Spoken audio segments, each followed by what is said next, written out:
കർത്താവേ, ജീവന്റെ വഴിവിട്ട് മായകളുടെ പിന്നാലെ ഓടിപ്പോയ നശിച്ചുപോയ പള്ളാട് ഞാനാകുന്നു. നല്ല ഇടയവനായവനെ, എന്നെ അന്വേഷിപ്പാൻ പുറപ്പെടണമേ. ഞാൻ അശേഷം നശിച്ചു പോകുവാൻ എന്നെ നീ കൈവിട്ട് കളയരുതേ.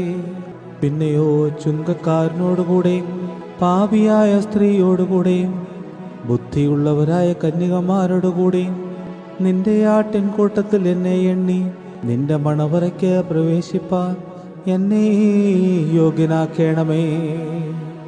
ദൈവമേ, എൻ്റെ കടങ്ങളെ നീ പുണ്യമാക്കി എൻ്റെ അകൃത്യങ്ങളൊക്കെയും ക്ഷമിക്കണമേ.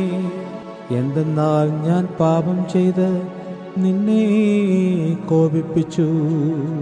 പാപിനിയെ പോലെ ഞാൻ നിലവിളിക്കുന്നു.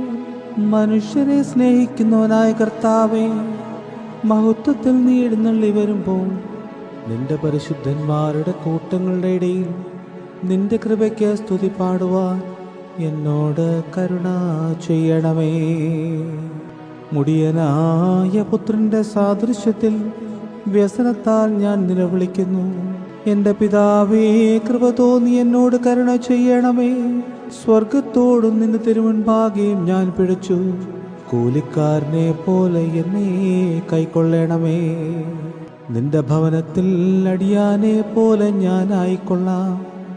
അനുഗ്രഹിക്കുന്നവനായ ദൈവം നീയാകിയാൽ നിന്നോട് ഞാൻ പിഴച്ചതായ സകലവും എന്നോട് ക്ഷമിച്ചു കൊള്ളണമേ.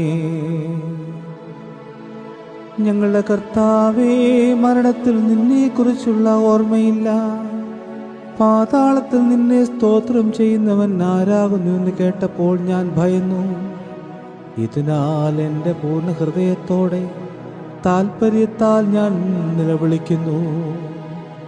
ന്യായവിധിയിൽ നിന്ന് എന്നെ രക്ഷിക്കുന്നവൻ നീയാകിയാൽ ഞാൻ ജീവനുള്ളപ്പോൾ നിന്നെ സ്തുതിക്കുകയും ഞാൻ നിലനിൽക്കുമ്പോൾ നിനക്ക് പാടുകയും ചെയ്യുമാറാകണമേ. കർത്താവേ, നിന്റെ വാതിലിൽ മുട്ടി വിളിക്കുന്ന നിന്റെ അടിയാരുടെ അപേക്ഷയെ കേൾക്കണമേ. അനുതപിക്കുന്ന ഞങ്ങളുടെ നിലവിളിയെ സൂക്ഷിച്ച് കേൾക്കണമേ. ഞങ്ങൾക്ക് വിരോധമായി നിൽക്കുന്ന ദൈവമില്ലാത്ത പുറജാതികൾ നിമിത്തം ഞങ്ങളിൽ നിന്ന് നിന്റെ ദൃഷ്ടിയെ തിരിപ്പിക്കരുതേ. കർത്താവേ, ബലമുള്ള തൃക്കയ്യാൽ ഞങ്ങളെ രക്ഷിച്ച് ഞങ്ങളോട് കരുണ ചെയ്യണമേ.